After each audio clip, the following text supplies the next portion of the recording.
तो दोस्तों स्वागत है आपका हमारी एक और नई वीडियो पर। मैं आपका दोस्त आर्यन एक बार फिर से लेकर आया हूँ क्लास 10th की साइंस केमिस्ट्री चैप्टर 1।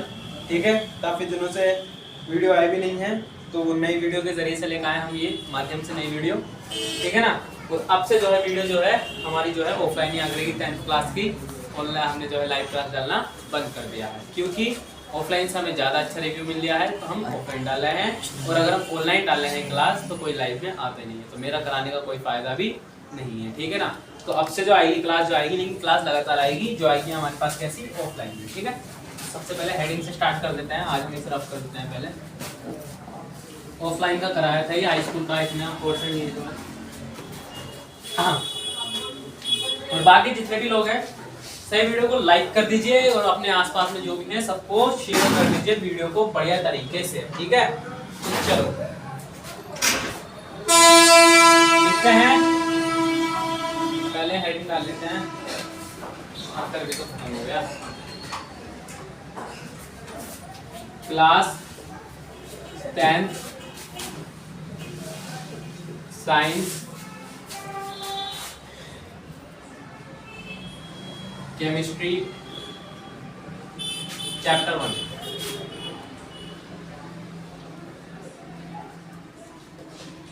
ठीक है, आज जो है इस चैप्टर का मैं काम ही खत्म करा दूंगा।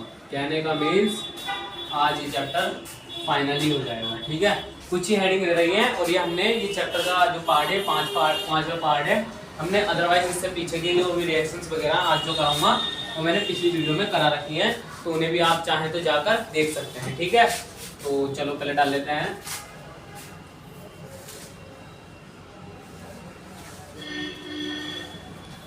रासायनिक अभिक्रिया एवं समीकरण। ठीक है, ये चैप्टर का नाम है। अच्छी तरीके से इसे नोट करिए। एक मिनट जरा मार्कर में लिख कर लेते हैं हम ये थोड़ा सा।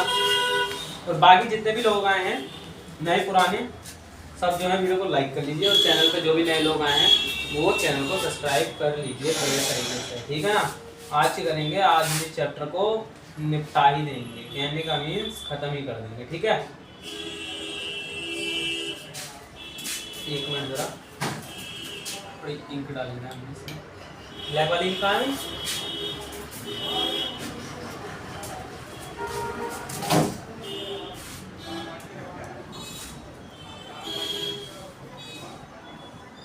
और आजकल शादियों का सीजन ज़्यादा चल रहा है, जैसे कोई नहीं आ रहा है मेरे हिसाब से शायद। चलो कोई नहीं। बाकी पेपर के बारे में 24 तारीख को तो आपके पेपर हैं ही।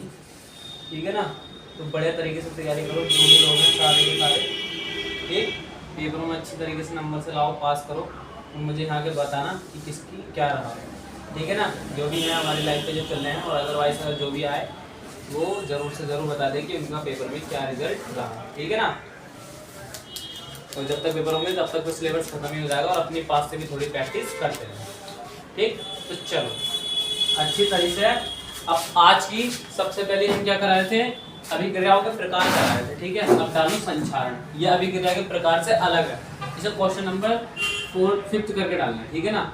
ये लिखेंगे संचारण। ठीक है, संचारण।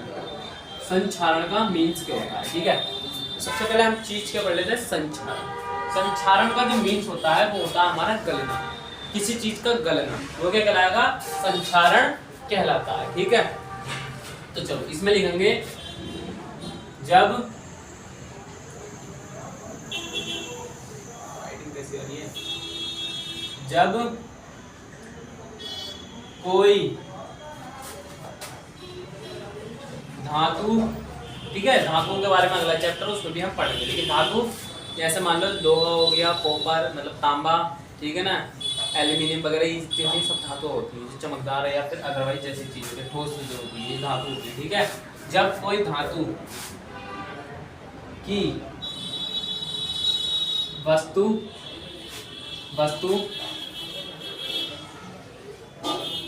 अम्ल, ठीक है, अम्ल तथा नमी नमी या ऑक्सीजन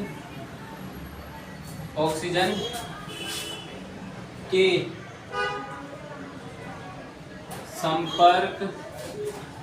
संपर्क में आती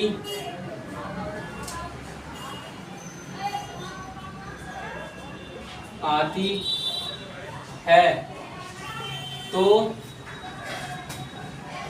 वह वस्तु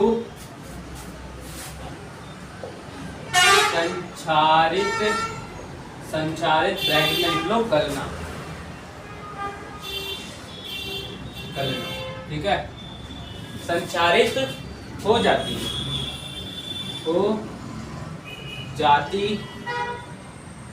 ठीक है ना। इसे ही संचारण कहते हैं, संचारण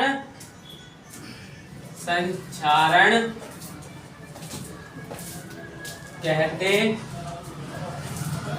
ठीक है ना। देखो इसमें जो है, अब मैं जरा इसके मेन पॉइंट की बात कर लेते हैं। इसमें है क्या, इसमें बस कुछ नहीं है, अम्ल, नमी तथा ऑक्सीजन, ठीक है, ये चीजें बस। जब कोई धातु की वस्तु किसके संपर्क में, अम्ल, ऑक्सीजन या फिर नमी माने कोई सीलन वाली जगह, जिसे आपके पास में कहूँ तो सीलन वाली जगह, अगर उसके संपर्क में रखी जाती है।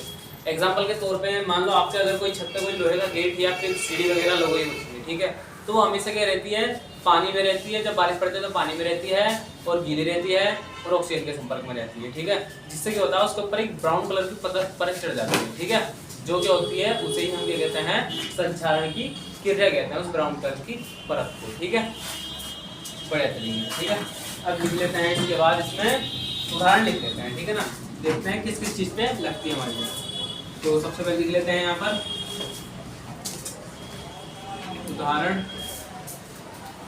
उदाहरण में लिखो बड़े तरीके से, जैसे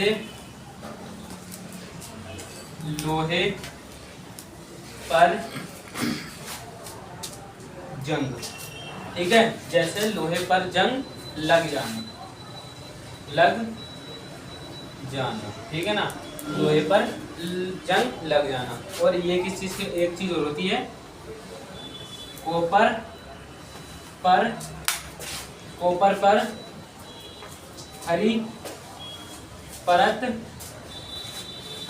चढ़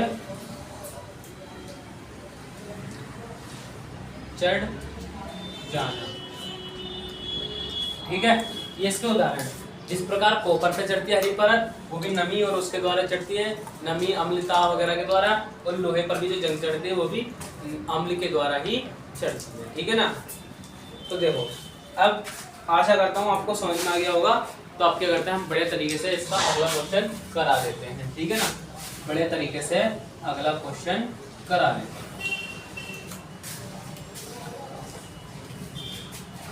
आशा करता हूँ समझ में आ गया होगा। तो मैं इसे रफ कर देता हूँ, और बाकी जैसा भी आपका अगर कोई डाउट हो तो आप कमेंट में बता देना, मैं कमेंट में अगली वीडियो में उसका आंसर बता दूंगा अच्छी तरीके से, ठीक है ना। क्वेश्चन बहुत अच्छा था, बढ़िया था और इम्पोर्टेंट क्वेश्चन था। इम्पोर्टेंट क्वेश्चन की श्रेणी में आता है ये वाला क्वेश्चन। अगर ये मैं मानता हूँ, अगर कोई डेफिनेशन द्वारा नहीं आता है तो इसमें से एक चीज पूछ लेता है, वो भी किसके, क्या बोलते हैं, OMR शीट में एक आया था। इसमें पूछ सकता है कि वो किन किन वस्तुओं पर जंग लगती है। वो अब ऑप्शन में दे देगा तुम्हें, एल्यूमिनियम दे देगा, या फिर कॉपर की जगह लोहा दे देगा, या कॉपर दे देगा, ठीक है ना। और अदरवाइज दो पदार्थ और दे देगा, लेकिन तुम्हें किस पे लगानी है, जिस पे जंग लगती हो। तो मैंने दो उदाहरण बताया, सबसे ज्यादा पूछे जाते हैं, लोहे का Fe और कॉपर Cu, इनका सबसे ज्यादा पूछा जाता है, ठीक है ना। तो आप बड़े तरीके से वेरी मोस्ट करके डाल लो क्वेश्चन नंबर,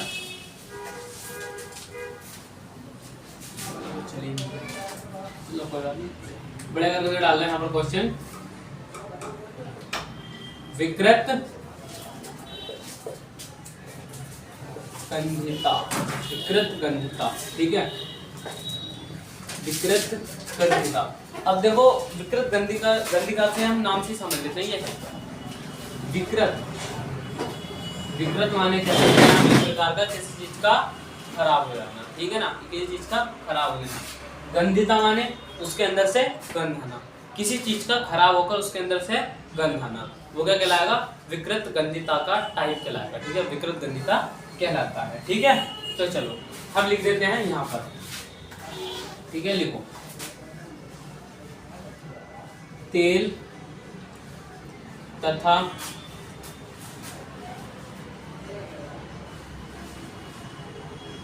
बसा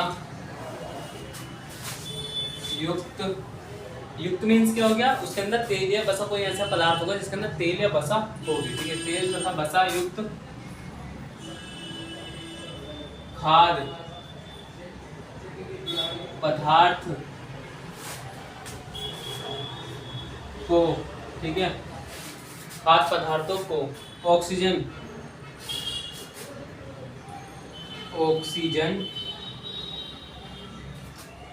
के संपर्क में आने पर उनके, ठीक है, ऑक्सीजन के संपर्क में आने पर उनके स्वाद तथा गंध आने लगती है। ठीक है, लगती है, स्वाद तथा गंध आने लगती है, या फिर कहेंगे हम यहाँ पर स्वाद तथा गंध बदल जाती है। ठीक है, या स्वाद तथा गंध बदल जाती है। ठीक है, गंध बदल जाती है। ठीक है, इसे क्या कहते हैं? इसे हम कहते हैं विकृत गंधिता कहते हैं। इसे ही विकृत गंधिता कहते, ठीक है, इसे ही विकृत गंधिता कहते हैं। ठीक है ना, इसे क्या कहते हैं? विकृत गंधिता कहते हैं।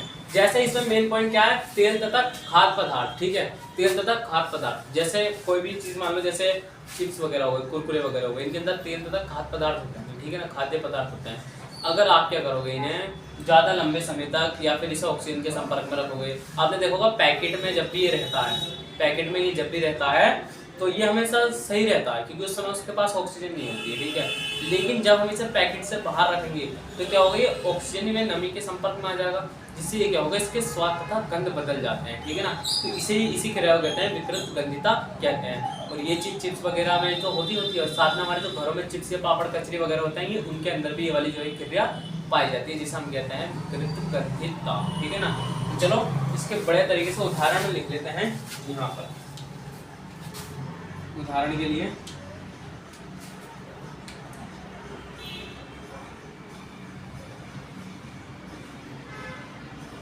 उदाहरण, ठीक है, उदाहरण में लिख लो यहाँ पर बढ़िया तरीके से, मस्त तरीके से।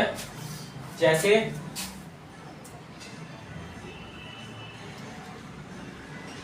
आलू के तले हुए चिप्स या फिर कुरकुरे। ठीक है, कुरकुरे। ठीक है ना, आलू के तले हुए चिप्स तथा कुरकुरे जो होते हैं, इन्हें लंबे समय तक रखते हैं। ठीक है ना, तो इसका क्या होता है? ये विकृत गंधिता के कारण क्या होते हैं? इनके स्वाद तथा गंध बदल जाते हैं। ठीक है ना, उदाहरण में हमें क्या लिखना है? इन्हीं चीजों के बारे में लिखना है। ये बहुत ही ईजी है। ठीक है, बहुत ही ईजी है। ठीक है ना, तो चलो अब करते हैं हम अपना इसका निवारण के बारे में और बता देते हैं कि अगर इससे बचना हो तो इसमें हम क्या करेंगे। ठीक है, सबसे ज्यादा पूछे जाने वाला क्वेश्चन इसका निवारण ही है कि हाँ, विकृत गंधिता को किस चीज से बचाया जा सकता है। ठीक है ना, या फिर इन आलू तथा चिप्स के पदार्थों को, इनके जो पैकेट होते हैं, इसके अंदर जो है मतलब कौन सी गैस भरी जाती है जिससे जो है ये नमी वगैरह से बचे रहते हैं। ठीक है ना, तो इसे हम क्वेश्चन के रूप में करेंगे बढ़िया तरीके से। आशा है आपको ये समझ में आ गया होगा। अब मैं इसे रब करता हूँ और अगला क्वेश्चन कराता हूँ निवारण के साथ, वो इसी का निवारण भी होगा और एक नया क्वेश्चन भी होगा, ठीक है ना। तो बाकी अभी तक जो भी वीडियो बने हुए हैं उनसे एक बार फिर कहना चाहूंगा, अगर वीडियो को लाइक नहीं करा हो तो वीडियो को लाइक कर लीजिए और चैनल को सब्सक्राइब कर लीजिए, जो भी नए लोग।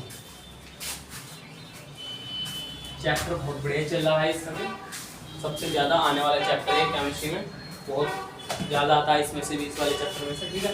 लेकिन गणित आ गई, क्वेश्चन नंबर करके डाल लो इसे, ठीक है। क्वेश्चन नंबर 1 इसी में से आता है, इसको ब्लैक मार्क कर, ठीक है। क्वेश्चन नंबर 1, ठीक है। इसमें वो पूछ रहा है, ठीक है, चिप्स व कुरकुरे, ठीक है, कुरकुरो के पैकेट, ठीक है, पैकेट में कौन सी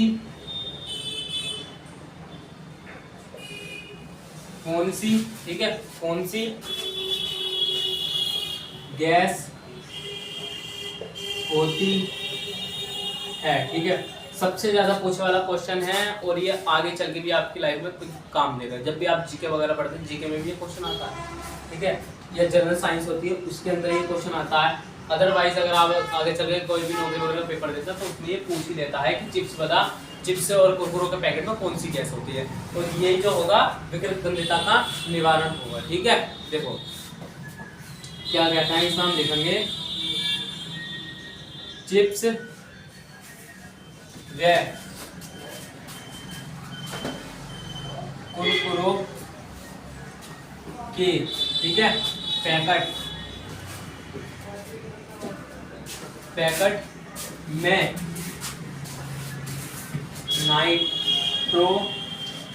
नाइट्रोजन, ठीक है, नाइट्रोजन गैस होती है जो क्या करती है, ऑक्सीजन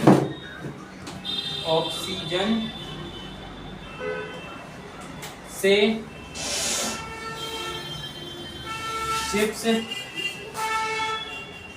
चिप्स को, ठीक है, चिप्स को क्या करती है, बचाती है, ठीक है, जिससे उनके स्वाद, गंध समान रहते हैं, ठीक है ना। ये जो नाइट्रोजन गैस होती है, ये क्या होती है, चिप्स में कुरकुरे के पैकेटों में होती है, हमेशा भरी रहती है, वो फूले फूले रहते हैं। वो चिप्स व कुरकुरों के जो पैकेट होते हैं वो कौन सी होती है, नाइट्रोजन गैस भरी होती है, जिस वजह से वो फूले फूले भी रहते हैं। और एक चीज और बता दो जानकारी के लिए, अगर आप कभी भी अगर एरोप्लेन वगैरह में जाते हैं तो आपको वो चिप्स वगैरह कभी नहीं लेने देंगे, ठीक है ना, नहीं लेने देंगे, क्योंकि हम उससे जितनी आसमान में जाता रहती है नाइट्रोजन गैस, तो क्या होता है वहाँ पर दबाव बन जाता है नाइट्रोजन गैस का, ठीक है ना। ये एक छोटा सा जनरली क्वेश्चन था, बस ऐसे ही बोलने का, किसी को आप पूछे तो पूछ सकते हैं कि हम एरोप्लेन वगैरह में चिप्स वगैरह क्यों नहीं लेके जाते हैं।